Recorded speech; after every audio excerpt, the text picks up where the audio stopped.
Donc j'ai pris le projet depuis maintenant une grosse année, on va dire, un peu plus d'un an, avec plusieurs collègues dont certains sont déjà présents dans la salle, hein, dont Madame François vous a parlé ce matin.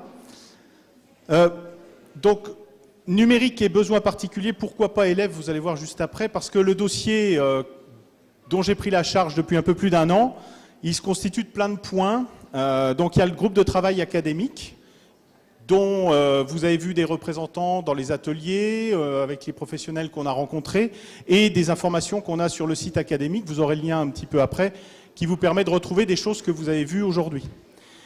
Également, dans ce dossier, il y a le conseil auprès des services académiques de la référente handicap de l'académie pour tous les personnels qui sont en reconnaissance de qualité de travailleurs handicapés. Donc c'est en cela qu'on a enlevé le mot élève, puisqu'il n'y a pas que des élèves dans le dossier. On s'occupe aussi des enseignants. Et parmi les gens qui sont dans la salle, il y a quelques enseignants référents aux usages du numérique ou formateurs aux usages du numérique qui sont aujourd'hui en liaison avec des personnels, des enseignants qui sont en situation de handicap et qui sont équipés de manière numérique. Voilà, on fournit du conseil, on fournit de l'assistance, on fournit de la formation. Ensuite, il y a une expérimentation qui est suivie de cartable connecté à l'hôpital d'enfants de Nancy-Brabois. Le cartable connecté, vous avez peut-être entendu parler, c'est quelque chose qui est soutenu par le ministère depuis à peu près 2 ans. C'est l'idée des enfants qui sont hospitalisés. Alors on ne parle pas de l'appendicite, hein. Hospitalisation de longue durée. Et donc l'idée, c'est comment est-ce qu'on fait pour que l'enfant puisse participer un petit peu à la classe, à la vie de sa classe, tout en étant à l'hôpital pendant 1 mois, 2 mois, ou quand il est en suivi de soins à domicile. Le cartable connecté, l'association qui s'occupe du cartable connecté a été cofondée par Raymond Domenech et Marc Lavoine. Et Abdelhaï Souk, je ne vais pas oublier, qui est ancien haut fonctionnaire. Nous avons également un accompagnement de projet de différenciation avec élèves allophones au Collège Haut-de-Blémont. Ça sera la dernière intervention. Monsieur Laurent Daubony viendra vous parler un petit peu de cette expérimentation.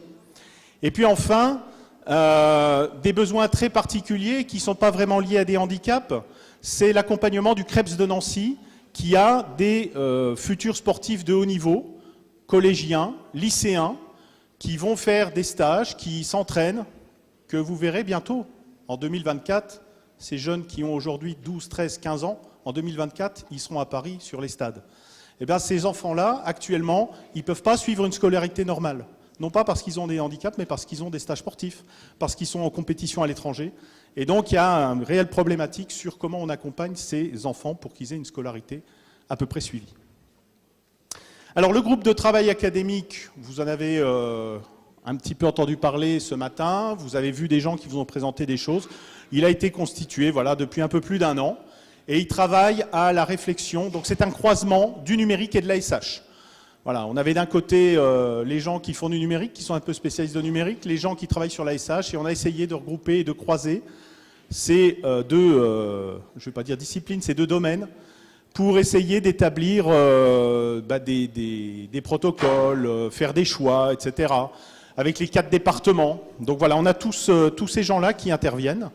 Et l'idée, c'est de proposer un site sur lequel on va avoir de la ressource utilisable par vous, par les enseignants sur le terrain, avec des fiches guides. Il y en a qui ont peut-être vu un atelier où on vous a parlé de fiches exemples, d'utilisation d'outils. Voilà, c'est le résultat de travail de ce groupe. Et puis, et ça a été un gros travail l'année dernière. Cette année, on continue. On s'intéresse un peu plus aux robots. C'est ce que vous avez vu pour ceux qui sont passés, qui ont vu notamment le petit robot Cosmo. Voilà, un produit un peu particulier. Est-ce une machine ou est-ce un jouet? Bonne question. En tout cas, ce n'est pas un homme, ce n'est pas un humaniforme.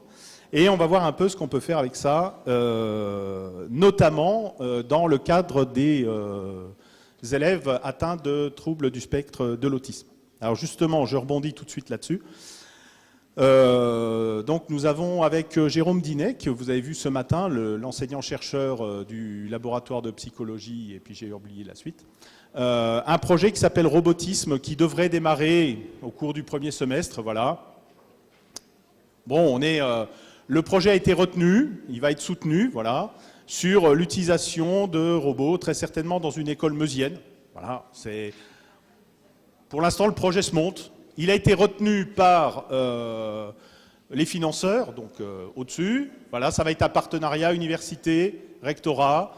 On est en train de constituer le dossier et puis voir l'accueil qu'on va pouvoir avoir. Et donc, c'est la Maison pour les sciences humaines de Lorraine qui soutient ce projet et qui le finance. Et puis, on va voir comment on travaille sur ce dossier. L'objectif, c'est ce que vous avez vu ce matin, les robots avec des enfants atteints de troubles autistiques. Quel impact, comment est-ce que ça peut permettre d'évoluer dans les relations communicationnelles et les relations interpersonnelles avec les enfants atteints de TSA. Voilà, tout ça, vous le retrouverez sur le site de la DAN. Alors, le lien est là, mais vous aurez les diaporamas. On va faire en sorte que toutes les ressources de la journée soient disponibles d'une façon ou d'une autre. Ça va s'enrichir, ça se travaille. Voilà. On a commencé il y a 1 an. C'est un vaste chantier. L'idée, c'est que vous ayez accès à des ressources, vous ayez accès à des solutions, et puis vous ayez pu, comme le cas d'aujourd'hui, rencontrer des professionnels qui vous montrent des usages, qui vous donnent des idées, pour que l'inclusion scolaire soit plus efficace, plus réelle que ce qu'elle est aujourd'hui. Madame la rectrice l'a évoqué, chantier qui a été démarré il y a 40 ans, les différentes lois qui sont passées par là, et on avance sur ce dossier. Voilà, ça c'était pour la présentation du groupe de travail académique et le dossier du numérique et des besoins particuliers. Et je me retourne vers notre expert national, Axel Jean, donc, qui va venir vous parler de la banque de ressources, des banques, parce que ce n'est pas la banque, c'est les banques. Oh là là, on est riche. Les banques de ressources numériques pour l'éducation.